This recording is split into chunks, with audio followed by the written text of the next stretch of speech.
अध्यक्ष महोदय, या सभागृहामध्ये बिबट्याचा प्रश्न अनेक वेळा चर्चेत आला।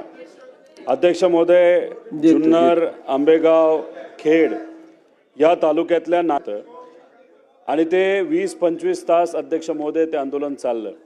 त्याच्यामध्ये सर्व पक्षातले पदाधिकारी कार्यकर्ते त्या आंदोलनामध्ये सहभाग घेत होते। अध्यक्ष महोदय, तिथं उपमुख्यमंत्री एकनाथजी शिंदे साहेब त्या ठिकाणी गेले होते आणि तिथं त्यांनी सांगितलं होतं की हे आंदोलन शेतकऱ्यासाठी आणि स्थानिक लोकांसाठी महत्त्वाचं असल्यामुळे ज्या ज्या लोकांवर FIR झालेली त्या लोकांची FIR ही मागे घेतली जाईल। अध्यक्ष महोदय, तिथं असं समजते की जे सत्तेतले पदाधिकारी आहेत त्यांचे FIR मागे घेतले। देवदत्त निकम आणि इतरही जे काही सामाजिक कार्यकर्ते ते दुसऱ्या पक्षातले विरोधातल्या पक्षातले असले तरी विषय हा सर्वसामान्य लोकांचा होता। त्यामुळे सरकारला विनंती करतो आपल्या माध्यमातून FIR मागे घेत असताना सगळ्यांचेच FIR अध्यक्ष महोदय त्या ठिकाणी मागे घेतले पाहिजे। धन्यवाद।